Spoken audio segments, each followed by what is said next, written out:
Bienvenue sur 01net TV, nous sommes au centre de recherche et innovation Ford à Aix-la-Chapelle où on découvre différents projets assez intéressants en matière de mobilité et on commence par la chaise électrique e-chair. Le concept avec ce projet, c'est de proposer aux personnes handicapées une solution qui leur permet de ranger et surtout d'extraire leur fauteuil roulant plus facilement des véhicules. On imagine que ça utilisera un bras robotisé. Le côté un peu magique de la démo, c'est que ce fauteuil lui-même pourrait se rapprocher directement du siège conducteur et se ranger dans le coffre lorsque le conducteur est donc installé dans la voiture. Deuxième projet, cette fois-ci, il s'agit de Tricity. Tricity, c'est en fait un prototype. Là encore, s'il s'appelle Tricity, c'est parce qu'il propose 3 fonctions. La première, c'est d'abord de transporter des personnes dans cette configuration. La personne pourrait s'asseoir et un peu comme sur un vélo, conduire. En fait, on retrouve ici une gâchette de frein, un accélérateur, des roues électriques et pour tourner, il faudrait appliquer une petite pression sur le guidon. De la même manière, on pourrait se positionner cette fois-ci derrière le guidon et transporter des charges. Ça, c'est le deuxième usage. Et le troisième usage, ce serait tout simplement de s'en servir comme une sorte de diable électrique. Voilà, donc de quoi faciliter le transport de charges lourdes. Mais le troisième projet, sans doute le plus abouti, il se trouve à l'arrière de ce Kuga dans le coffre. Voilà, donc il suffit d'ouvrir le coffre.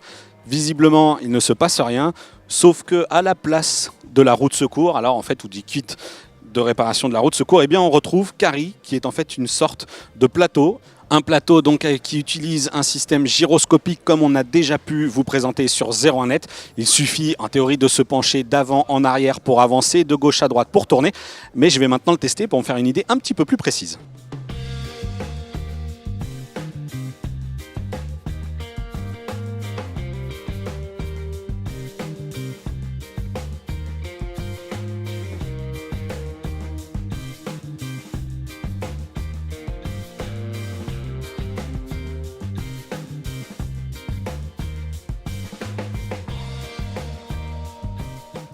Voilà, donc j'ai sorti Carry du coffre, il pèse à peu près 15 kg dans cette version prototype. Le but pour Ford, c'est d'arriver à un système qui pèse moins de 10 kg. On le voit, il fait à peu près ici 55 cm de diamètre. On nous explique en fait que c'est la taille d'une roue de secours d'une Ford Fiesta. Donc ça devrait pouvoir entrer dans tous les véhicules de la gamme chez Ford. Je l'ai testé, c'est assez classique, il suffit de monter dessus. Carry analyse votre poids afin donc de répartir la masse. Pour répondre au mieux à vos mouvements, comme je le disais, il faut se pencher vers l'avant pour avancer, vers l'arrière pour freiner et ensuite sur les côtés pour tourner de gauche à droite. Là où Ford profite de son expérience en matière d'automobile, c'est que regardez ici à l'avant, Carry est équipé de senseurs comme on peut les trouver dans les pare-chocs automobiles afin d'éviter une collision si jamais vous approchez un petit peu trop près d'un obstacle.